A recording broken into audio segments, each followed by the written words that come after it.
Assalamualaikum warahmatullahi wabarakatuh. Halo guys, kembali lagi ya di channel gua si Bola Reader. Oke guys, di video kali ini sebelum kita membahas hal lainnya, jangan lupa like, komen, dan subscribe ya guys ya.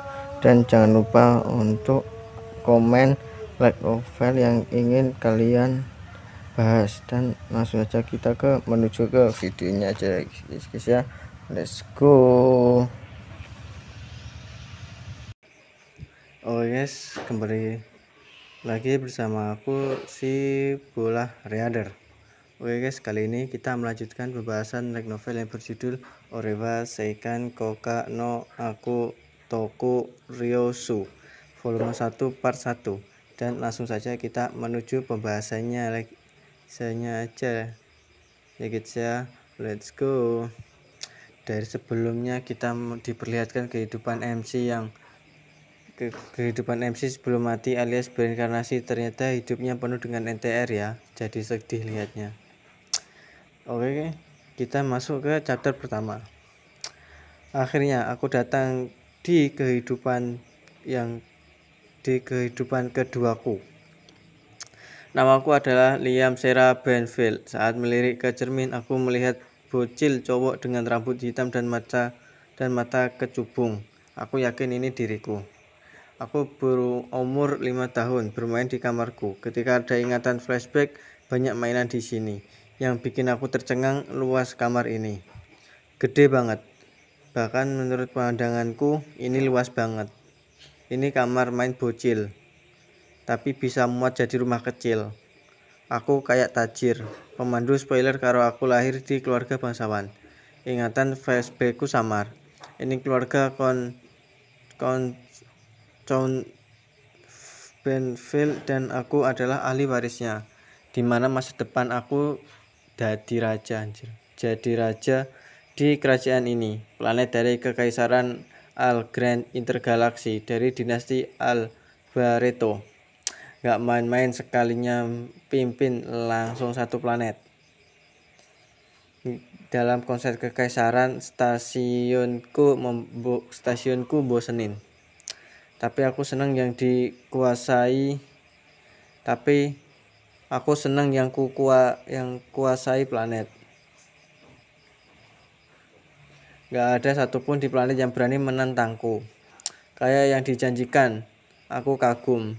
Aku gak tahu kenapa pemandu memilihku untuk reinkarnasi, tetapi aku mungkin mengecewakan. Jika dia minta aku jadi orang baik, maka tinggal kecewakan aja. Lagian aku udah belajar dari masa lalu kalau baik itu tidak guna. Aku akan mencolok sebagai penguasa jahat, yaitu buat masalah pertamaku. Apa yang dilakukan oleh raja jahat atau kayak bangsawan jahat. Di fiksi mereka menindas rakyat ya. Kayak di suatu negeri yang dimana SDA diperas, rakyatnya dibuat miskin. Apa aku harus kayak gitu? Kok kayak mikir kejahatan kalau mikir kejahatan malah tentang miras, wanita, dan judi. Apa itu terdengar benar? Apa aku harus jadi pelahap? Pengen ku dianggap raja baik, raja jahat, agak kabur. Haruskah aku naikin pajak dan menerima suap? Ya, aku bebas melakukan apapun. Menaikkan pajak sama menerima suap kayak teringat satu negeri yang dimana penjabatnya bikin aturan itu untuk bisa meningkatkan korupsi maksudku kesejahteraan rakyat. Ini jadi lebih menarik. Sesuatu yang terbang dan turun di kepalaku. Aku ambil kulihat itu surat. Ketika aku buka amplop itu masih tersegel. Apakah ini serangan fajar? Semoga aja kagak ya. Aku dapat surat ini dari pemandu. Dia kasih aku surat, kenapa gak nampakkan diri aja. Aku nemu jawaban penasaranku di isinya. Mulai dari percakapan selamat karena berhasil berinkarnasi. Terus kasih tahu kalau pemandu lagi sibuk. Jadi dia gak punya waktu buat pantau aku. Tapi dia mastiin kalau aku dapat bantuan yang dibutuhkan. Kayaknya yang kasih bantuan orang lain. Membantu di sini siapa? Aku sendirian di kamar. Sepi, tidak ada orang, nggak ada orang. Saat ku miringkan kepalaku, seorang pria dan wanita masuk ke dalam ruang bersama sekelompok di belakang mereka. Namun saat di benakku terlintas kalau mereka ortuku sekarang. Bapakku adalah Cliff Sarah Bonfield dan ibuku Darcia Sarah Bonfield. Pasangan itu menuju ke arahku dengan senyum, sedang pegang kayak tablet kaca, kayak kontrak, sampul warna hijau. Tulisannya asing tapi aku bisa baca. Kekuasaan ayahku sedang dipindahkan ke aku. Mereka kasih semua hanya untuk anak kecil. Aku bingung dengan hal tiba-tiba. Ayah, apa ini? Aku gak tahu harus bagaimana. Tapi orang tua baruku ini agak menggangguku, sungguh. Mereka gak spawn di ingatan lamaku. Ada apa ini ya?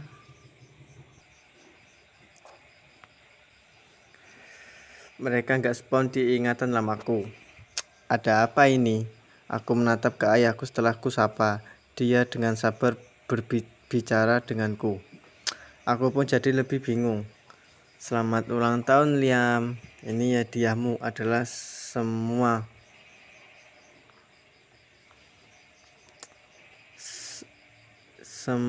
milik host Bonfield. Semua yang dimiliki Sarah Bonfield jadi hadiah ultahku. Aku menyerahkan ini semua kekuasaan ke bocah. Anda menyerahkan semua kekuasaan ke bocah 5 tahun untuk ultahnya? Apa orang ini serius? Jadi kepikiran, surat yang baru ku baca langsung hilang dari tanganku. Tapi aku masih penasaran maksud dari bantuan dari pemandu. Fenomena ginian mungkin terjadi pada makhluk supranatural. Lalu ibuku dengan senang hati kasih katalog ke aku. Dan ini hadiahmu. Akan ku belikan robot untuk asistenmu. Pilih yang kau suka. Bu, apa ada robot yang tobrut atau enggak bohai gitu?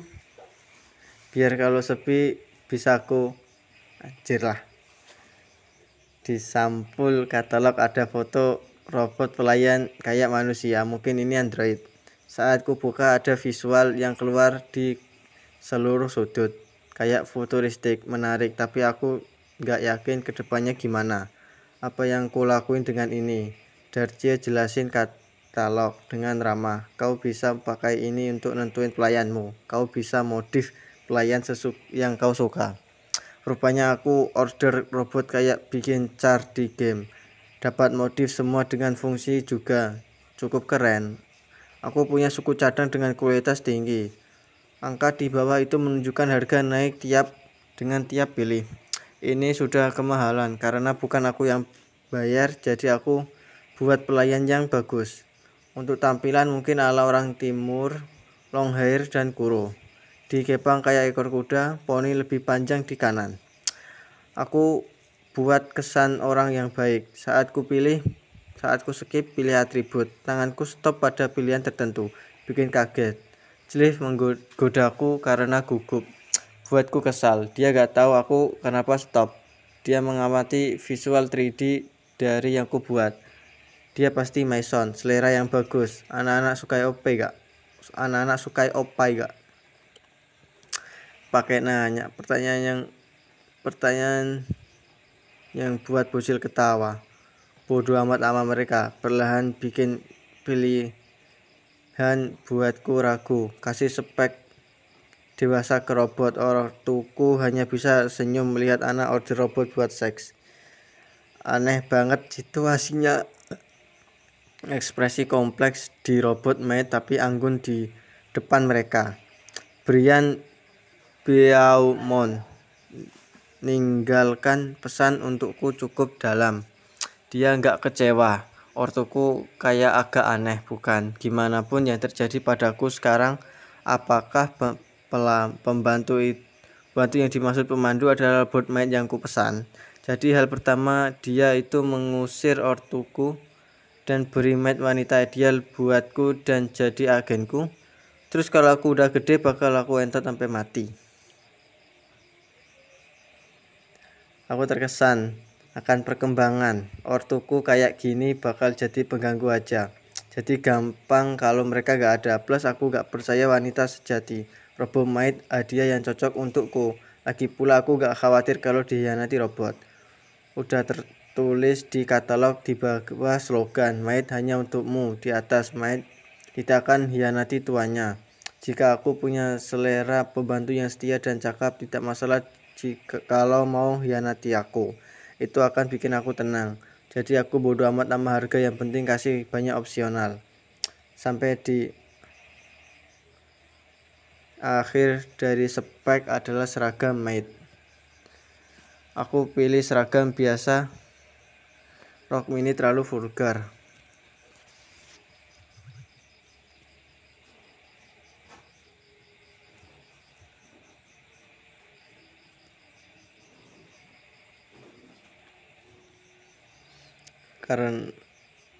Karena kalau rok mini gampang angkatnya, jadi kalau udah kebelet gak usah dicopot, tinggal turun sempak.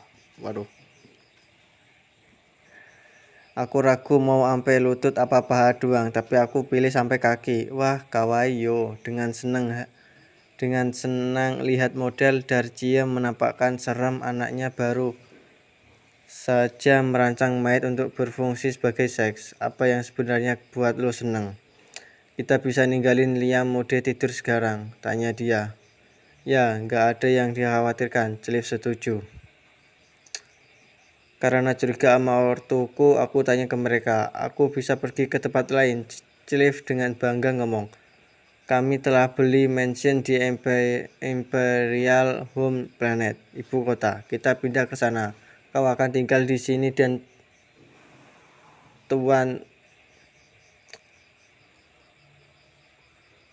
jadi tuan.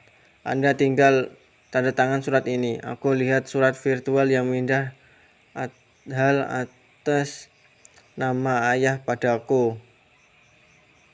Semua Maid di samping pada bingung. Ini hal tidak biasa. Mereka kebingungan kasih ke anak umur usia 5 tahun. Habis aku tanda tangani, Darcia kasih aku surat untuk ditanda tangani lagi. Itu surat aku kirim ortuku ke Capital Planet kayak tunjangan tahunan. Mereka kasih ke aku dan akan hidup di ibu kota. Alasan maaf ke mereka. Tanpa setahu mereka, anak mereka adalah reinkarnasi dari om-om. Sangat sayang banget kalau harta dan data mereka jadi milik orang lain. Aku anggap mereka ortuku, tapi aku cukup kasihan, jadi aku kasih THR ke mereka tiap tahun. Oke, aku dengan kesadaran penuh senyum. Aku telah ambil semua dari ortu bodohku. Saat aku lihat dokumen tadi, aku berpikir apa hasil di ending hidupku. Hari telah berlalu. Ortu Liam sampai di pelabuhan mereka, ditemani bodyguard. Mereka naik jet pribadi yang disewa, tapi duduk paling jauh. Jet pribadi mereka sangat mewah menuju luar angkasa. Mereka naik kapal gede di ibu kota di tengah wilayah kuasanya. Ibu kota lebih maju daripada planet di pinggir. Duduk tanpa memandang, mereka kayak kagak akrab. Saat baca koran digital, Cliff meludah. Kau kasih boneka, ibu apa kau ini? Sementara itu, Darcia meminum teh dengan bodo amat. Tidak ada cinta di hubungan mereka. Mereka nikah karena hubungan politik. Anak itu tidak lebih kurang dari genku, dan aku mencintai dia meski aku tidak melahirkannya. Liam dilahirkan menggunakan DNA mereka. Bagi mereka Liam hanya pewaris. Darcia lanjut. Kau ini orang yang cerewet. Kau pikir baik-baik saja kasih tahta ke anak umur 5 tahun. Kau ingin tinggali. Kau sedang bercanda. Darcia neguk teh, ngomong dengan kesal. Aku gak tahu kapan keluar nanti. Aku gak mau nikah di desa ini. Kami gak ada dana dan gak masalah. Itu ngeri. Tentu saja aku gak seneng bodohi anak bodoh. Kasih boneka itu cuma yang aku lakuin gitu. Cliff senyum. Dia akan jadi bahan lelucon. Bangsawan dengan boneka di sisinya, orang-orang akan gibahin sampai akhir hidup. Gimana pun udah gak urusanku. Aku udah kelar sama dia dan dia udah jadi tuan. Punya robot Maid kadang nyebut boneka, dipandang remeh sama bangsawan. Udah hal biasa yang dimiliki bakal dihina. Tapi itu bagus daripada Mei tua, kata Darce. Bukannya kita punya bodyguard untuknya. Jika terjadi sesuatu kita harus kembali. Aku malas akan hal itu. Benar, malas hal itu. Namun, gak apa-apa paksa kasih semua ke anak itu. Kita nggak bakal dapat masalah dengan itu. Darcy memikirkan masa depan dirinya ketimbang masa depan Liam. Cliff minum tuak dari krujet. Dia melonggar kerahnya, merasa lega, lepas dari tanggung jawab. Jangan khawatir, ada presiden dan aku dapat izin dari kekaisaran. Banyak orang lakuin sama. Untuk saat ini gak peduli siapa tuannya. Dan toh gak ada yang pengen invasi planet itu jadi aman. Kekaisaran kasih izin ke aku untuk kasih semua ke anak umur 5 tahun. Itu hal gak biasa, tapi ada alasannya. Kekaisaran gak mau urusan dengan Bonias. Selama mau bertanggung jawab dan menjaga, mereka gak peduli. Oke guys, ini dulu untuk pembahasan kali ini. Dan jangan lupa untuk like, comment, dan subscribe. Dan bye-bye.